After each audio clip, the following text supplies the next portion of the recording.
अच्छा मजे की बात है, खान साहब गिरफ्तार हुए, साढ़ा तरा निकले पे बंदा।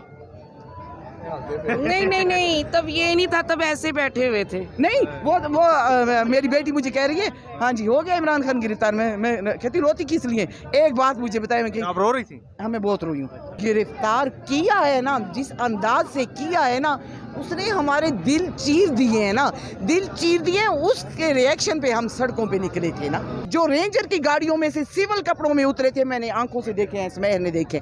पुलिस वालों ने जो गाड़ियां जलाई हैं, और हमने इनको निकल के बताया है कि 2 दिन नहीं 2 घंटे और भी रखा तो हम उधर उधर घुसेंगे जिधर जिधर आपका सोच भी नहीं होगी। अस्सलाम वालेकुम जी, मैं हूँ इरफान समोर। इस वक्त मैं ज़मान पार्क में लाहौर में इमरान खान साहब के घर के बाहर मौजूद हूँ और पाकिस्तान तहरीक इंसाफ के हज़ारों कारकुनान इस वक्त यहाँ पर मौजूद हैं। आज से चंद रोज़ पहले पाकिस्तान तहरीक इंसाफ के चेयरमैन इमरान खान साहब को इस्लामाबाद से गिरफ़्तार किया गया।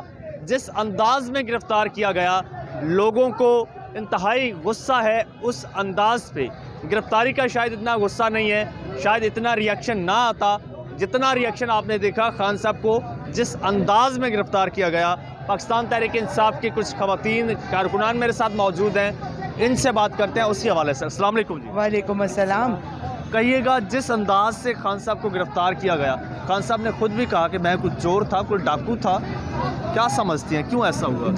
देखिए, जाते हुए इमरान खान ने कहा था कि मैं आ रहा हूँ, कोई एक्स्ट्रा फोर्स लगाने की ज़रूरत नहीं है, कोई पाकिस्तान का खर्चा करने की ज़रूरत नहीं है। मुझे वारंट पकड़वाना और मुझे बताना कि मैं गिरफ्तारी देने को तैयार हूँ, ठीक है ना। हमें गिरफ्तार ये करते, गुनाह होता ये गिरफ्तार करते।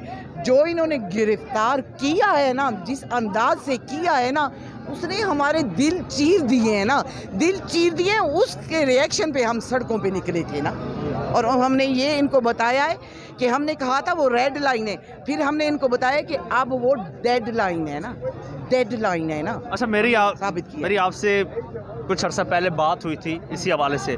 आपने कहा था कि अगर इन्होंने हमारी रेड लाइन क्रॉस की तो हम न्याजी औरतें इन्हें घरों में घुस के मारेंगी। हाँ। फिर क्या हुआ? तो फिर घुसे है ना, सड़कों पे नहीं निकले हैं ना। हम सड़कों पे, हम हमारे लीडर हैं, हमने ये नहीं हमें इतनी तमीज़ हमारी ज़रूर है कि हम इनके घरों में सब्र के पैमाने देखें। हमने 13 माह इसी अदलिया ने हमारे ख़िलाफ़ फैसला दिया, हमने बर्दाश्त किया, सब्र व तहम्मुल से काम लिया, अल्लाह ताला ने हमें सब्र दिया। हमारे सब्र का पैमाना लाबरेज़ हुआ जब इन्होंने गलत तरीके से, ये होते कौन है उस शख्स के गिरेबान पे हाथ डालने वाले, जिसको देख के हमारी आंखें ठंडक महसूस करती हैं। 22 करोड़ आवाम के छोटे बच्चे भी उसको देख के आंखों में ठंडक महसूस करते हैं। इन्होंने उसके गिरेबान में हाथ डाला था, फिर हमने इनको बताना था कि कैसे गिरेबान में हाथ डाला है। गिरेबान में हाथ डालोगे तो हम आपकी डैश भी फाड़ देंगे। अच्छा, ये बताइएगा, खान साहब गिरफ्तार हुए, 2 दिन में रिहा हो गए, इतनी जल्दी कैसे हुआ? अच्छा मज़े की बात है, खान साहब गिरफ्तार हुए, साढ़ा तरा निकले पे बंदा। नहीं तब ये नहीं था, तब ऐसे बैठे हुए थे। नहीं वो मेरी बेटी मुझे कह रही है हाँ जी हो गया इमरान खान गिरफ्तार। मैं कहती रोती किस लिए? एक बात मुझे बताए, मैं आप रो रही थी? हाँ मैं बहुत रोई हूँ, मैं बहुत रोई हूँ। मैंने खाना भी नहीं खाया, इसको फ़ोन किया तो ये रोई जा रही है, मुझे तो कोई इतने फ़ोन आए, रोई जा रही है। मैं खुद भी रोई जा रही थी। मेरी बेटी आई, कहती है हो गया गिरफ्तार, ठंड पड़ गई। फिर कहती बाकी बातें छोड़ें, वो खिड़कियाँ तोड़े हैं, वो दरवाजे तोड़े, वो बंदा बैठा है एन के लगा के। कहती है कहते उसकी स्टाइल चेक करें ना, उसके स्टाइल चेक करें। कहती उसकी स्टाइल चेक करें, कहती वो इतने लोग हैं उनको टेंशन लगी फिरती है भाई इमरान खान बाहर है। कहते वो भैया साढ़ा तरा निकली अभी ऐसी वो बंदा स्टाइल बड़ा के सदके जावा तेरे माँ सदके जाए। आप भी कुछ स्टाइल्स बता रही थी। ये बड़े मजे के खान साहब के स्टाइल इसको पसंद भी बहुत है ना। कौन से जरा?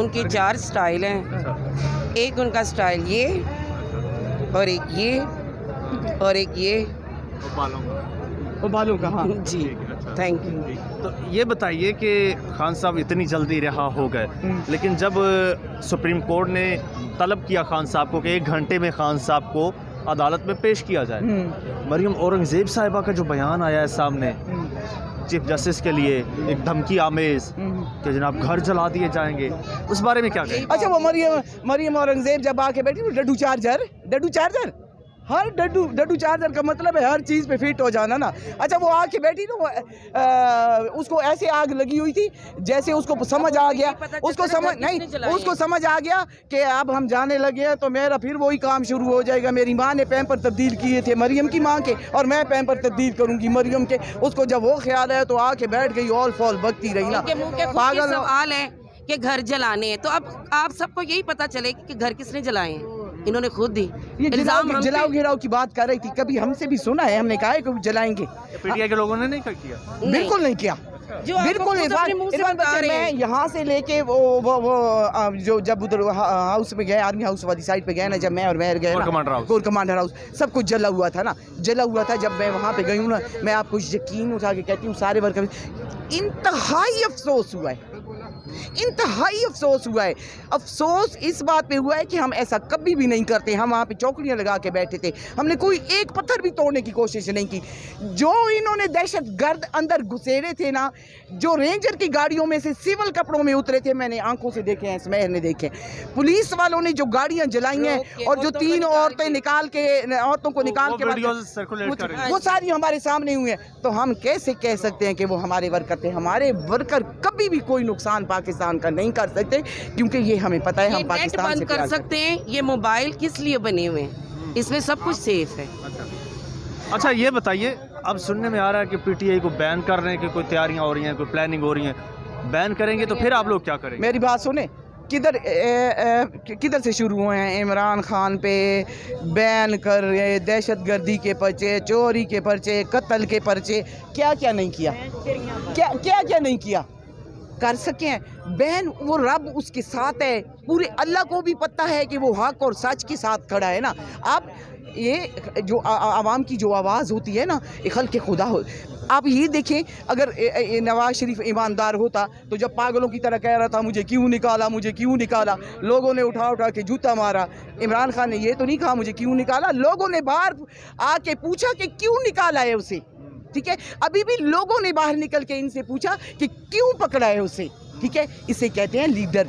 ये वो लीडर है, वो इनकी तरह सियासतदान नहीं है, इनकी तरह लुटेरा डाकू नहीं है। वो एक लीडर है, वो एक विजन लेके आया हुआ है, जिस विजन के लिए हम मरने को खान साहब का प्रोटोकॉल ये हाय मेरे कमर में दर्द थी, मुझे तो झटके लगे थे। शहबाज शरीफ, अच्छा जी, मुझे एम्बुलेंसों में लेके गजट के हमारे मुर्शद को इन्होंने गरेबान से पकड़ के व्हील चेयर से उठाया है, तो वो लंगड़ी टांग के साथ ही चलता रहा है ना। उसने ये तो नहीं कहा कि मैं ज़मीन पे बैठ जाऊं, उसके सर पे मारे। अल्लाह करे तुम सारे जिन्होंने भी उसके सर पे मारा है और जिन्होंने उनके गिरेबान पकड़े हैं, परवरदिगार मोहम्मद के सदके उनके उन हाथों में कीड़े डाल, वो कीड़े हों जो मरे भी ना और जिए भी ना और ज़मीनों पे गिरते रहें, इनसे भी और इनकी नस्लों पे भी ना। हमारे दिल को चीरा है तुम लोगों ने। हम नफरत करते हैं उन लोगों से जिन्होंने इमरान खान के सर पे चोट लगाई है और जिन्होंने इमरान खान के गिरेबान पे हाथ डाला है।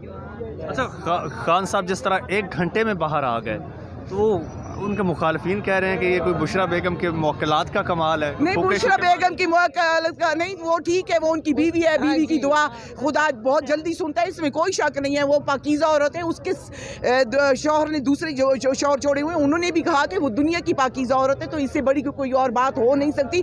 जो शौहर छोड़ता है बीवी को, वो उसकी तारीफ़ कभी भी नहीं करता, इसमें कोई भी शक नहीं है ना। लेकिन पाकिस्तान की आवाम ने 70 सालों में पहली बार बताया है कि कोई लीडर है और जिसके लिए हम निकले हैं, और हमारी मदद अल्लाह ने की है। और हमने इनको निकल के बताया है कि 2 दिन नहीं 2 घंटे और भी रखा तो हम उधर घुसेंगे जिधर आपका सोच भी नहीं होगी। अच्छा ये बताइए, इलेक्शन कहाँ गए? इलेक्शन हाँ 14 को होने थे, 14 मई को, वो तो गुजर गया। 14 मई को गुजर गया। इंशाल्लाह इनको लगने लगी है, ये होने लगी है नायल। इंशाल्लाह अतर में अल्लाह भी पूरा उम्मीद है हक और सच के फैसले करेगा ना। वो खान साहब को नायल करने की तैयारियां कर। कौन किस बात पे नायल करेंगे? क्या किया? ये नायल हो गई, ये याद रखना आप लोग। नायल हो या ना हो, पाकिस्तान की अवाम ने आपको नायल कर दिया है। अल्लाह की कसम है आपकी ज़बान ते ज़ब्त हो गई ना। और बीबीओ हाथ धो बैठो कि हुण थानू इलेक्शन मिलेंगे, थानू कुछ भी नहीं मिलना सिवाय लानत दे। सुना है उधर तैयारियां पक्की हैं, वो इंतजामात कर लिए गए हैं कि नायल होंगे, मिठाइयाँ भी आ गई हैं। नायल ये किसी का बाप भी इमरान अहमद खान नियाजी को नायल नहीं कर सकता ना, ये बात याद रखे ना। अगर ये इन्होंने उसको नायल करने की कोशिश की, जिस नवाज कुत्ते को भी टिकट दे दे तो वो भी जीत जाएगा, खोते को भी टिकट देंगे, शहबाजू खोते को भी टिकट दे दे तो वो भी जीत जाएगा। शर्त ये कि टिकट के ऊपर लेबल इमरान अहमद खान नियाजी का लगाओ ना, शहबाजू खोत आ जाए, नवाजू खोत आ जाए, जरदारी खोत आ जाए, बिलावल खोत आ जाए, डीजल खोत आ जाए, सबको अगर टिकट मिल जाए तो तुम भी जीत जाओगे। आ जाओ, चवलो ले लो। अच्छा, आपने बताया नहीं, अगर पीटीआई बैन होती है तो कैसा रिएक्शन आएगा? पीटीआई बैन होगी नहीं, तुम्हारे मुंह पे खाक। भाई मैंने थोड़ी बैन करनी है, क्यों ऐसे कहा है? तैयारियां हो रही हैं, इस वक्त बातें हो रही हैं। पीटीआई बैन होगी नहीं। सुनी जा। हम पीटीआई कोई इनकी तरह चोर लुटेरी जमात है, इनकी तरह क्रिमिनल जमात है जो पीटीआई बैन होगी। ये पीटीआई को बैन करने वाले कौन है? हमारे मुल्क में कानून अभी है, हमें तसल्ली हो गई है कि हमारे चीफ जस्टिस ऑफ पाकिस्तान जनाब अता बंदियाल साहब अच्छे फैसले कर रहे हैं और इंशाअल्लाह हमारी अदलिया जाग चुकी है, हक और सच के फैसले हो रहे हैं। चलें जी, इसी के साथ मुझे इजाज़त दीजिएगा। अल्लाह हाफिज़।